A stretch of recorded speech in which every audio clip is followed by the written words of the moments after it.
இப்போ என் கேள்வி ஒன்று, நீங்கள் கையை தூக்கி சரண்டர் பண்ணல, இப்போ நீங்கள் என்ன நினச்சிட்டு இருக்கீங்க? எல்லாத்தையும் நான் தான் பண்ணுறேன்னு நினச்சிட்டு இருக்கீங்க. ஒன்றும் இல்லை, நீ ஒன்றும் பண்ணாமல் ஒரு 3 நாள் மட்டும் வீட்டில் உட்காருங்க, பூமி வந்து சொல்கிறது நிறுத்திடும் நினைக்கிறீங்களா நீங்கள்? பாவம் மணிகண்டன் வந்து ரொம்ப கஷ்டப்பட்டு இன்னைக்கு வீட்டிலேயே உட்காந்துட்டாரு. அவர் மிகுந்த மன உளைச்சலில் இருக்கிறாரு. அதனால நம்ம என்ன பண்ணலாம், சூரியன் வந்து ஒரு 3 நாளைக்கு வரமாட்டார் வெளியில. நான் இனிமேல் நான் உதிக்கிறத நிறுத்திக்கிறேன்ப்பா. சந்திர பகவான் நைட்டு வரமாட்டாரு. காற்று அடிக்கிறத நிறுத்திடும். பாரதி ராஜா படம் எல்லாம் ஒரு செகண்ட் அப்படியே ஃப்ரீஸ் ஆகிடுறதுக்கு எப்படி நடக்கும்னு நினைக்கிறீங்க? இது நீ அப்படிதான் நினைச்சிட்டு இருக்கீங்க. ஏங்க நீங்க செத்து போனாலும் செத்து போகலனாலும் இந்த உலகம் அந்த வேலையை பண்ணத்தான் போகுது. நீங்க வாழ்ந்தாலும் வாழலனாலும் இந்த உலகம் அது வேலையை பண்ணத்தான் போகுது. உங்களுக்கெல்லாம் என்ன ஒரு நினைப்புனா, நான் தான் எல்லாத்தையும் எடுத்து பண்ணிட்டு இருக்கேன். அப்படி ஒன்றும் இல்லை. இதை எப்படி உங்களுக்கு புரிய வைக்கலாம் அப்படின்னா, எவ்வளவோ கஷ்டப்பட்டு எவ்வளவோ வேலைகள் இதுக்கு முன்னாடி செஞ்சிருப்பீங்க. எல்லாமே சக்சஸ் ஆயிருச்சா? நீங்க தான் கஷ்டப்பட்டு தானே செஞ்சீங்க, இன்வால்வ்டா தானே செஞ்சீங்க. ஏன் சக்சஸ் ஆகல? மிகுந்த அறிவோடு மிகுந்த தெளிவோடு பக்கா பிளான் போட்டு பக்கா ஸ்கெட்ச் போட்டு தான் பண்ணீங்க. ஏன் சக்சஸ் ஆகல? ஒய்? ஏன்னா இறைவன் அருள் இல்லை உங்களுக்கு அந்த இடத்துல. இறைவன் கொடுக்க நினைப்பதை யார் நினைத்தாலும் தடுக்க முடியாது. இறைவன் தடுக்க நினைப்பதை யார் நினைத்தாலும் கொடுக்க முடியாது. இப்போ கொடுக்கிறது யாரு, தடுக்கிறது யாரு? இப்போ உங்களுக்கு என்ன வேலை? பேசாம கவனி, என்ன நடக்குதுன்னு மட்டும் கவனி. ஆடினதெல்லாம் போதும், என்ன நடக்குதுன்னு மட்டும் கவனி. பாரு என்ன என்ன ஹாப்பனிங் ஆகுதுன்னு கவனி. கவனி கவனி அப்படின்னா என்ன அர்த்தம்? உனக்கு செய்யறதுக்கு இங்க ஒரு வேலையும் இல்லைன்னு அர்த்தம். உயர்ந்த கட்ட தத்துவம் என்ன தெரியுமா? ஜெய கிருஷ்ணமூர்த்தி, ஓஷோ, ரமண மகரிஷி, அகத்தியர், போகர், புலிப்பாணி எல்லாரும் சொல்லிட்டு போன மிக உயர்ந்த உச்சகட்ட தத்துவம் என்ன தெரியுமா? கவனி. அவ்வளவுதான். என்ன சொல்லிட்டு போயிருக்காங்க எல்லாரும்? என்னங்க சொல்லிட்டு போயிருக்காங்க? Just witness it. அப்படின்னா என்ன அர்த்தம்? அதுவா நடக்குது, யாருக்கோ நடக்குது. நீ என்ன பண்ண, உங்களுக்கே நடந்தாலும் நீங்க என்ன பண்ணணும்? கவனி. கஷ்டப்பட்டு உயிரை கொடுத்து போராடி ஒரு விஷயம் நடக்கலையா, இது எழுதப்படலை போலன்னு சொல்லி ஏத்துக்கணும். எனக்கு எப்படி இது நடக்காம போலான்னு சொல்லி சண்டைக்கு போக கூடாது. புரியுதா புரியலையே நான் சொல்றது? நான் எவ்வளவு புண்ணியம் பண்ணியிருக்கேன், எவ்வளவு தூரம் யோசிச்சிருக்கேன், எத்தனை பேருக்கு எவ்வளவு சாப்பாடு கொடுத்துருக்கேன், எனக்கு எப்படி நடக்காம போலாம் கேட்க கூடாது. ஏன்? இறைவன் ஏதோ ஒரு நல்ல காரணத்திற்காக அதை தடுத்து நிறுத்தி வைத்திருக்கிறார். புரியுதா புரியலையா? ஒரு சில நேரத்தில் ஒரு எஃபோர்ட்டும் போட்டிருக்க மாட்டீங்க.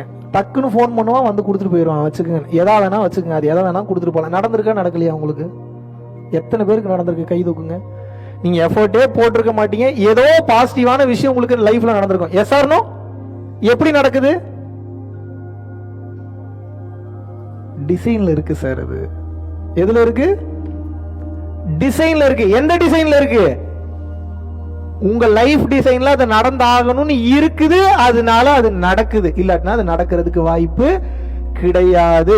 ஆக மொத்தம் என்ன அர்த்தம்?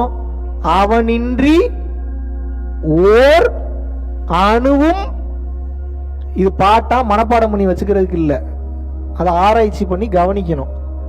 அவன் இன்றி அப்படின்னா என்ன அர்த்தம்?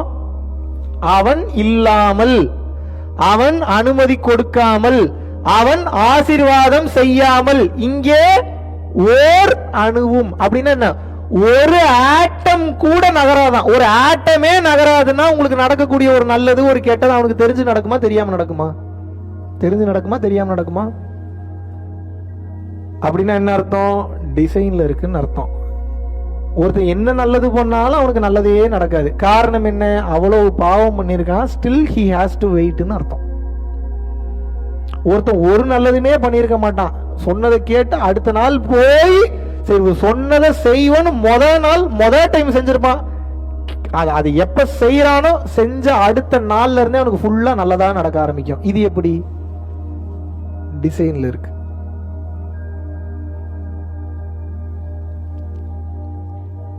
அடுத்தவனை பார்க்க கூடாதா, அடுத்தவனை பார்க்கணுமா?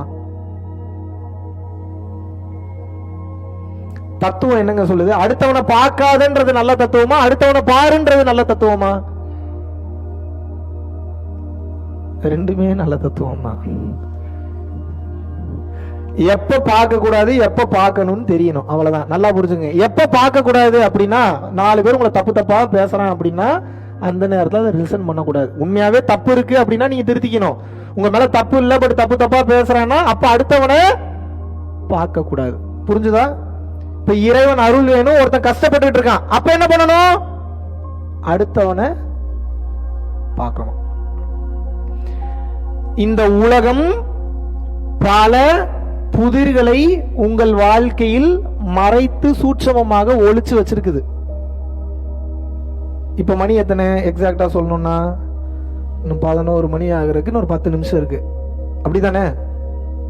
11 மணி ஆக 10 நிமிஷம் இருக்கு. 12 மணிக்கு என்ன நடக்கணும்? 12:05க்கு என்ன நடக்கணும்? 11 மணிக்கு என்ன நடக்கணும்? 11:05க்கு என்ன நடக்கணும்? 11:10க்கு என்ன நடக்கணும்? 11:15க்கு என்ன நடக்கணும்? எல்லாமே டிசைன்ல இருக்கு. ஒரு நிமிஷம் முன்னாடி நடக்காது, ஒரு நிமிஷம் பின்னாடி நடக்காது, ஒரு நொடி முன்னாடி நடக்காது, ஒரு நொடி பின்னாடி நடக்காது. அந்த நேரம், அந்த நொடி, அந்த செகண்ட்ல தான் அது எக்ஸிக்யூட் ஆகும். எப்படி ஆகும்லாம் கேட்காதீங்க, அதுதான் இறை.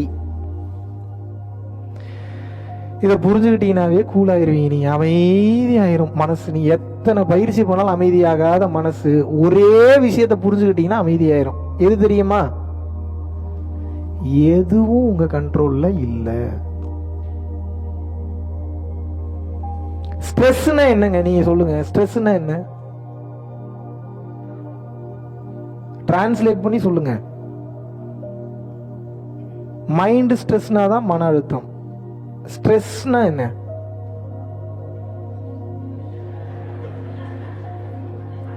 இப்பதான் உயிரை கொடுத்து போராடி மைண்ட் ஸ்ட்ரெஸ்னா தான்ப்பா மன அழுத்தம்.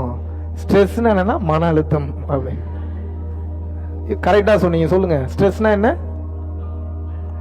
அழுத்தம். அவ்வளவுதான். ஸ்ட்ரெஸ்னா என்ன? நல்லா வார்த்தையை கவனிக்கணும். ஸ்ட்ரெஸ்னா என்ன? அழுத்தம்னு அர்த்தம். அப்ப என்ன அர்த்தம்? ஏதோ ஒன்று அழுத்திக்கிட்டு இருக்குன்னு அர்த்தம். அதான் ஸ்ட்ரெஸ். பாருங்க, நீங்க கொஞ்சம் ஆராய்ச்சி பண்ணீங்கன்னா அதுலயே எல்லா பதிலும் இருக்கு. அழுத்தம் அப்படின்னா ஏதோ ஒன்று அழுத்திக்கிட்டு இருக்குன்னு அர்த்தம். இப்ப இந்த ஸ்ட்ரெஸ் போகணும்னா என்ன பண்ணணும்? இன்னும் அழுத்துவீங்களா?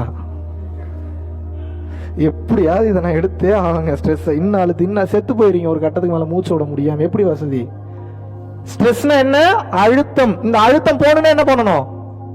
கையை விட்டுட்டீங்கன்னா அதுவே போயிடும் அழுத்தம். அப்படின்னா என்ன அர்த்தம்? எது உங்களை ஸ்ட்ரெஸ் பண்ணிட்டு இருக்கு தெரியுமா? எனக்கு இங்க ஒரு கடமை பாக்கி இருக்கு, எனக்கு இன்னும் இங்க ஒரு கடமை பாக்கி இருக்குன்னு சொல்லி எல்லாத்தையும் உங்க தலை மேல இழுத்து போட்டு நீங்க பண்ணிக்கிட்டு இருக்கீங்க. இப்படி பண்ணீங்கன்னா சீக்கிரம் செத்து போயிருவீங்க. ஸ்ட்ரெஸ், டிப்ரெஷன் வந்து. இப்ப என் வேலையெல்லாம் நான் பார்க்க வேணான்றீங்களா தம்பி? உங்க வேலையை பாருங்க, நான் வேணான்னு சொல்ல. ஊரா வேலையெல்லாம் எதுக்கு சேர்த்து பார்த்துட்டு இருக்கிறீங்க நீங்க? தேவையில்லாத பஞ்சாயத்து, தேவையில்லாத டென்ஷன், தேவையில்லாத எவன் பஞ்சாயத்தையே தூக்கி ஏன் தலையில போட்டுட்டு சுத்திட்டு இருக்கிறீங்க நீங்க? அழுத்தமா இருக்குன்னு தெரியுது, என்ன பண்ணணும்? விட்டுட்டு ரிலாக்ஸ் பண்ணிடணும். அப்படின்னா என்ன அர்த்தம்? எதுவுமே இங்க நீங்க பண்ணலன்னு சொல்லிட்டேன்ல. Yes or no? கையை தூக்கிட்டு சரண்டர் ஆயிருங்க. என்ன பிரச்சனை உங்களுக்கு? ஒண்ணு வேணாம், நம்பிக்கை இல்லையா? ஒரு 3 நாள் இப்படி வாழ்ந்து பாருங்க, எப்படி உங்க வாழ்க்கை இருக்குன்னு உங்களுக்கு அப்பதான் புரியும். 3 நாளுக்கு அப்புறம் ஃப்ரீயா இருக்குன்னா கண்டினியூ பண்ணுங்க. இல்லாட்டினா பழையபடி நீங்க அழுத்தத்திலேயே வாழுங்க, அந்த ஸ்ட்ரெஸ்லயே வாழுங்க. உங்களை நான் வேணானே சொல்ல. ஒரு 3 days இறைவன் தான் எல்லாத்தையும் பண்றாரு. எல்லாத்துக்கும் அவர் தான் காரணகர்த்தா.